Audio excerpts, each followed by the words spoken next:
What's going on, guys? Teddy Baldassarre from TeddyBaldassarre.com. If you're new to this channel, this is where we take a deeper dive into watches available on our website, TeddyBaldassarre.com, as an authorized dealer.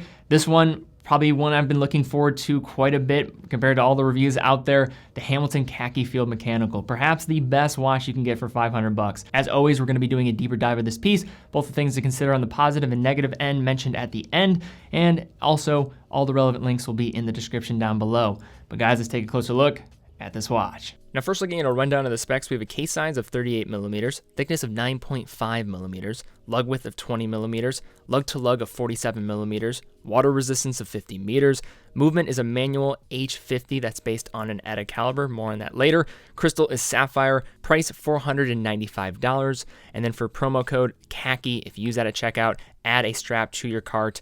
You can get a free strap up to $50 with your purchase. Now, here in the American market, Hamilton is certainly one of the more popular brands, say sub $1,000 for the majority of their watches and where they are occupying in terms of price. With roots back to 1892, they originally called home in Lancaster, Pennsylvania, here in the United States.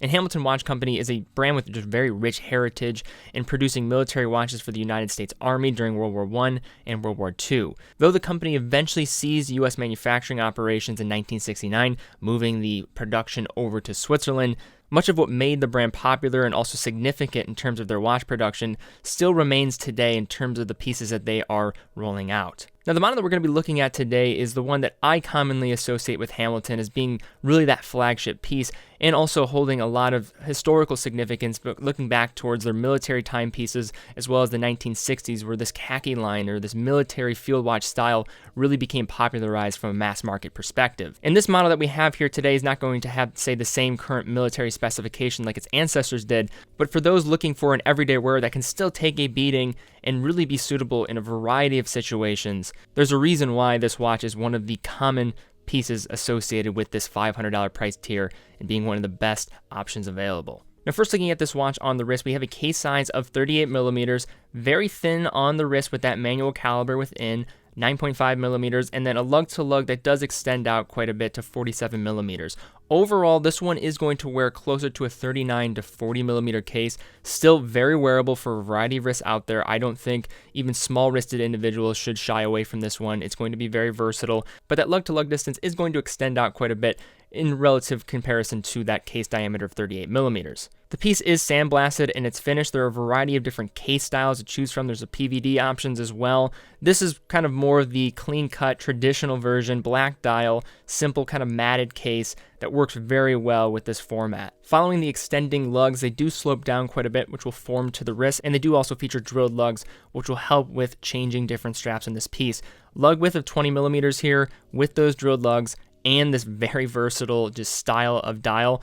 This is going to be a strap monster, for lack of a better term. You're going to want to take full advantage of that, whether you're pairing this with different leathers. This watch can be, I think, dressed up in some aspects. I wouldn't say with a suit, for example, but you probably could wear this with a blazer with actually putting it on, say, a reptilian strap. But on the contrary, also will look just as good if you, say, have it on a NATO strap and also not look out of place at all. Now, this NATO here is actually quite good. Clean horizontal line stitching, but also coming with these nice leather keepers.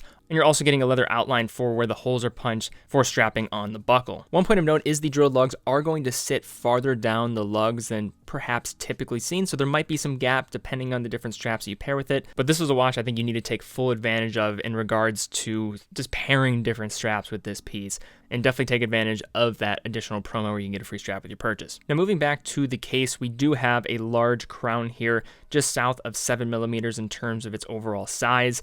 It operates in typical fashion, and this is a manual wound movement, so that overly sized crown is helpful here. So at the first position, hand winding, and then at the farthest out point, then can adjust the time while stopping the second hand in the process, so hacking seconds here.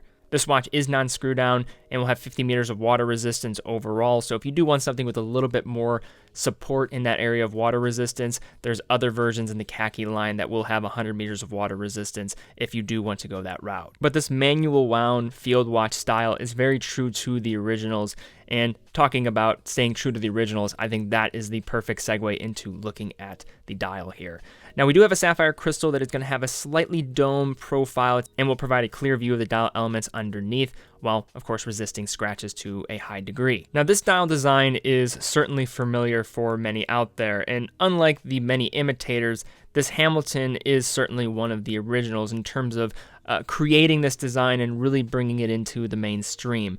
I know many people look at a simple field watch style and see it constantly everywhere, but this is a dial done with intention. Thinking about the original use case of this piece, I think you come to fully appreciate it. And if you are looking for a versatile watch, I think it really assists in this area. So first, looking at the dial surface, we have a very rich black blasted dial, which is going to create great contrast when looking at the whitened elements of the dial, pretty much any other place outside of this original dial surface. Along the outside, we have a simple minute track with triangular lume markers featuring faux patina style, which I think actually works pretty well with this design. We also are going to see that within the sword syringe style hands at the center. The second hand comes in a long triangular tip with a lollipop counterweight, which I think pairs very well with this overall design. Now, speaking with the function in the original design, you have large white numerals denoting the hours, and then inside, thinking about military personnel, you also have a 24-hour scale as well. And apart from that, just the simple writing of Hamilton at the 12 o'clock. The style is quite simple. It might seem a little bit cluttered, but considering the original use case of this watch, being a field watch, being used by military personnel, all of the elements are necessary. And I think that's part of really appreciating an overall design. You have lume markers, which shine with decent incandescence. This is some area where Hamilton, I think, is sometimes a little bit behind the competition, but it is adequate to some degree. You're also getting very stark white markers across the dial, legible handset that will allow you to check the time with just a simple glance. Now, one of the areas where this watch certainly shines is the movement within. Now, flipping the watch over, we have a simple case back, a screwed-in case back, not providing view of the movement, but instead offering an embossed Hamilton logo design. But within, we have the Hamilton caliber, the H50. This is a modified caliber off of the ETA 28012.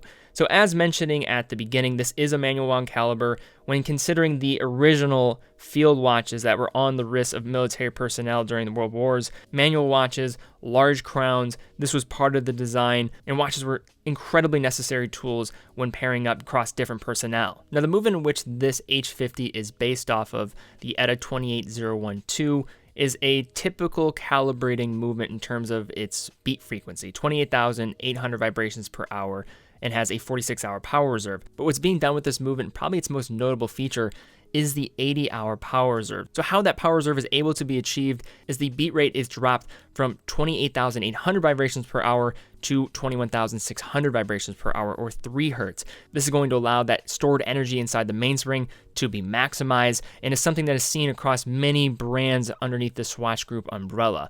In addition, this movement features hacking and, of course, hand winding as well, but hacking a nice additional feature here, especially when considering the classic military synchronization of timepieces, 80-hour power reserve, and in terms of accuracy, these are running quite well when measuring many of these across time graphers, this particular version running at -5 seconds a day. All right, so now just to unpack maybe some things to consider when looking at this timepiece. So I'm commonly asked all the time, Teddy, I have $500, maybe I want to get into Swiss watches for the first time. Where should I look? I think a brand like Tissot comes to mind, but also Hamilton. And when I'm thinking about $500, I think the Khaki collection is perhaps the best in all of watchmaking. This piece does come 38 millimeters, does wear a little bit larger, so you do have to factor that in. The design is pretty simple, and I could see some people maybe finding it boring, but when you contrast it with what it's going for, this is a really timeless design, and I think why it's been exhausted is not because of Hamilton, but other brands that are trying to imitate it that does not have the same history as this brand. Water resistance of 50 meters certainly could be a little bit better here. However, then you can start looking at the Khaki Field Automatics, which will have 100 meters of water resistance in that range. Tons of strap options to choose from. I see this working in a variety of different scenarios. That versatility also moves into legibility in terms of the dial. You're also getting a reliable movement with an 80-hour power reserve, which is kind of more of a set it and forget it type of experience. The manual automatic conversation, there's both automatic versions of the Khaki Field range. This manual, I think, is very true to the original field watches that were on military personnel from decades ago. And when you're thinking about a brand from this price range, factor in the timeless design, the history of the brand behind it. You're really not going to find much of a better option for $500 if you do want to go the field watch everyday route. I mean, you have $500 to spend. This is on a short list of watches that I think are amongst the best in this range. So guys, thank you again so much for watching. If you did enjoy the video, thumbs up, subscribe, and hit the bell icon. Really would appreciate that. Also, hit the link in the description if you are interested in learning more about this piece and also purchasing it. We're an authorized dealer of all the brands that we carry, full factory warranty, and one of the most secure places you can buy a watch online. So guys, thank you again so much for watching. Be well, and I will see you all very soon.